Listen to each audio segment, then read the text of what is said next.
Hello, everyone, and welcome to the final In the Life of Jared vlog of 2024. Now, if you see me sweating a lot and wiping my face and drinking water, that's because I'm in church and I refuse to go to the back and get out the fan. I ain't able with that.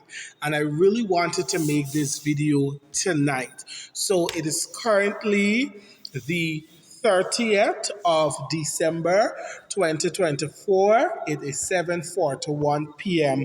where I am located. And I just wanted to make this vlog to quickly just wrap up. Now, when I think about, because all day I've been thinking about, and in the days leading up to today and tomorrow, I've been thinking about 2024 and the kind of year it has been. And as much as there's a part of me that wants to say that, oh, this was not a good year, when I think about the year in the grand scheme of things, I'd be lying. This was a very good year to me, and I am so grateful to God. And I actually give 2024 an 8 out of 10.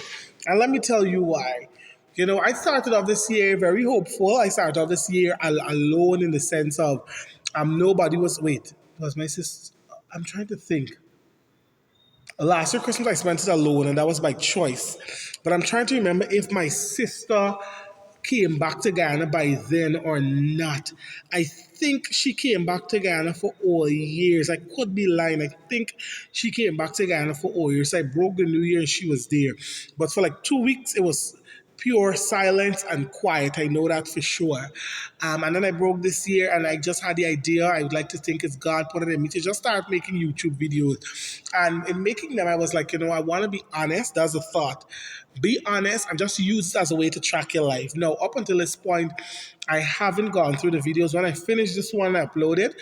By the time I make the next vlog or the first vlog of 2025, I would have gone through all the videos I made in 2024, and I'll give you some thoughts on that. But I started this year very hopeful, very optimistic, and I always look forward to great things happening in the year. And even though every single thing that I wanted did not happen, it was a beautiful year. When I think about the highlights of this year, I think about the fact that I think it was January month or sometime in February going into March or sometime in January going into February, I went to Trinidad for the first time for a conference, train the trainers, and it was amazing. That was an amazing conference. I enjoyed it. I came back home. In a couple of weeks after, I went to America. And then from the US, I went on a cruise where I was able to visit Puerto Rico, St. Martin, one of the US Virgin Islands, and St. Kitts. 4 islands. Then I went back to the States, spent like 2 days and so on. Then I came back home. That was a highlight for me. The fact that I was pushing through my postgrad at the time, and it was difficult, but I made it. I made it work. I marked CSEC this year. I made the most money I've ever made from CSEC, and that helped me to buy this laptop because I needed a new laptop. It helped me to pay off a loan I had at court, a financial loan. I cleared it off to the point where the girl was like, because I cleared it off so quickly, I had to do up a form, complete a form, like stating or declaring the source of the funds, because like obviously how was he able to pay it off, but I did what I had to do. What else was beautiful this year? I guess thinking more so to the end of this year, I was able to get some sense of financial stability. Like from September to now, I have been intentional about giving. Like I said to myself, every time I come to church for any function, once an offering is being taken, I make sure I walk with it. And I always have a small, simple figure. I make sure I throw my tithes, I throw extra. And I'm not gonna lie to y'all, people. God has always been so good to me to the point where I have money in both accounts. So I have two accounts. And today I was checking one, and when I saw the money I have, I said, Lord, I thank you because this is God. So I have money in both accounts. Today I collected, but yesterday I collected my check for the 100,000 the government is giving every Guyanese citizen. I cashed that out today. I was able to pay my half of the bed, and then the money that's left back, I have to buy 2 working shoes and a working bag. So and I have money to go to work. So when I just think about this year, it has been a great year. This year I would listen to audiobooks and I'd read books. So in total, completed 18 books. I wanted to make it 20, but because the holiday season has been so busy, I had the time to properly sit and read. But this year I read 18 books. Now, my goal for next year is to now I have some physical books I bought since 2021 that you buy in touch. So what I'm doing, I've officially placed a ban on myself where I have to complete reading all the physical books I have before I buy more physical books or let somebody else buy. Because my sister brought three for me for Christmas that I asked her for. And then obviously every month I still listen to my audiobooks. I already have my audiobook downloaded, but I ain't started listening to it now. I'm gonna start listening to it in the new year.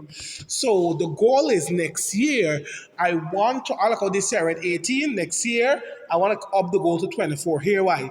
Every month I listen to audiobooks. If I'm able to listen to 12 audiobooks and read 12 physical books, I'll be good to go. You know, people around me would be shocked when I tell them the amount of books I read. And I'm on the internet watching people who read 100 or something books, and I'm like, if y'all know, that's where I want to go. But I love reading. I love what reading does for me. Listening to audiobooks, they have made me a keener listener. Like I'm more intentional when I listen and I pick up things. Reading obviously ups my comprehension. And a friend of mine really revealed something to me about myself. I wasn't paying attention to what she said to me. She said, Jared, because you read so much and you love literature, you have an analytical mind, and it impacts how you interpret things. And when she said that to me, it's like, oh my, that's so true. So I started, because I realized sometimes the way I process situations is so different from others. And I realized reading books did that for me and continues to do it for me. You know, this year I listened to a lot of music, to the point where I can't even tell you my favorite album because I was thinking about it, but like I don't know. At the beginning of the year, I loved "Eternal Sunshine" by Ariana Grande. Then, as albums came out, I love Dua Lipa's album "Radical Optimism." I love Thames' album. The Taylor Swift album, I think it was a disappointment, and I love Taylor Swift, but the double album she did, the Tortoise Poets Department, there are a few songs I really like. They have this one I used to listen to a lot, but like the song will even come. It go like this. Shot idling with a bubble until I start again. So I sound like that. That's my favorite song from the album, but I'm not a big fan of the albums. I listen to so many albums. So I can't tell you my favorite. But my favorite book I read this year is Kerry Washington's memoir, Thicker Than Water. No book can be the half. I love, love, love that book so much. Um, what else? You know, I had the opportunity to change jobs, and which is something I wanted for over a year now. So like that has been a blessing. So like when I look at my blessings, you know, at this point, thank God all my family members are healthy, safe, in the right mind. Like I have so much to be grateful for. If you ask me what was the down part of this year, it would have been because of that situation I had with that former friend that I liked. Like I wanted a romantic relationship with, but it was unrequited love. That put me in a deep depression. I wanted to myself, but God saved me, and I started therapy. And therapy has been a blessing to my life, and I will, by God's grace, continue it in the new year. Because what I did when my salary raised again the last time, I said I'm taking that money to pay for it. So I will take that money and I use it to pay for my therapy. So, and then sometimes I take my lesson money and I'll pay for therapy. So like I am so blessed. I am really blessed. I'm blessed to live this life.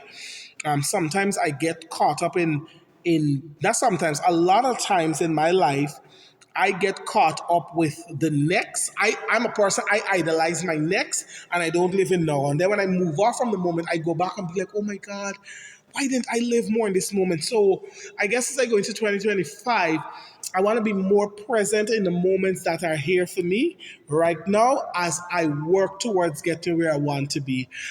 As you all know, ultimately, what do I want to be? I want to be working in America, living in America, and I want to be a full-time artist. I want to be writing my books. I want to be able to act in movies and television series. I want to record albums because I this year rekindled. I listened to so much music this year. It rekindled that singer in me, that person who loved music. When I was small, I used to like write music. I used to be in the backyard. I used to be making up beats and making up songs, literally. And somewhere along the line, I don't know why I kind of lost that, but it's coming back to me. It's coming back to me. So all in all, like I said, 2024 was a great year.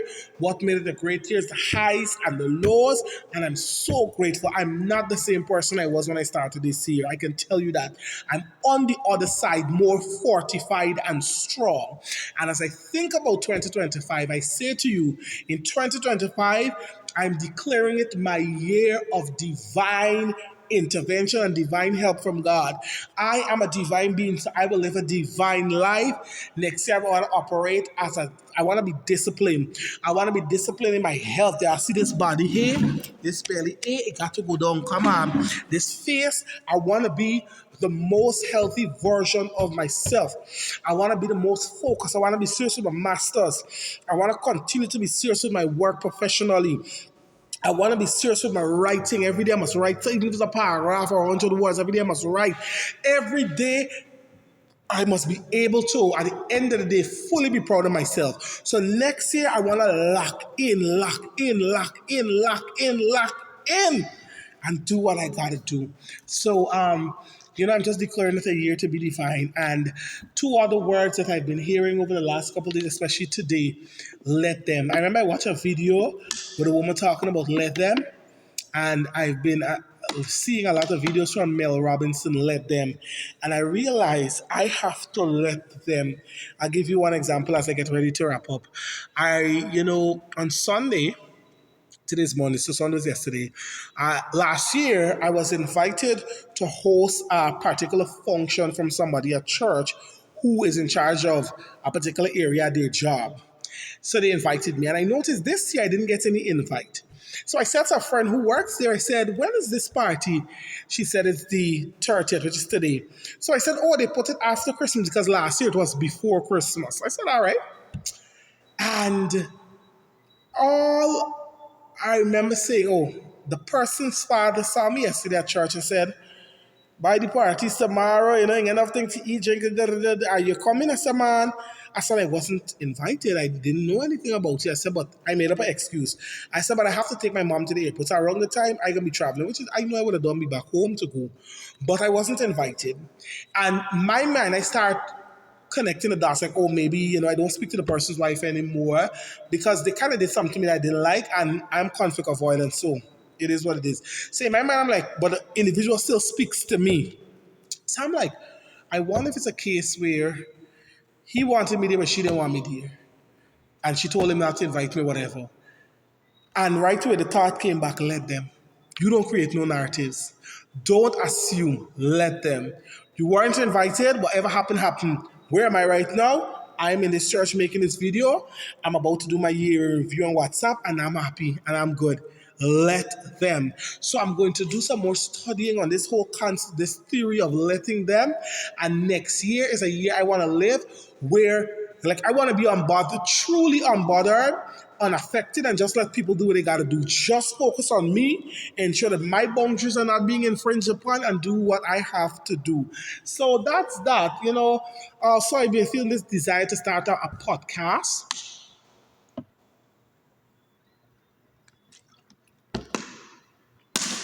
I have no podcast equipment, but I'll try to use what's available to me.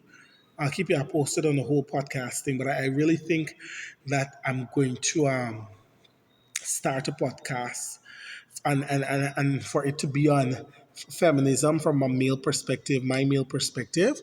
So let's see. I don't know, man.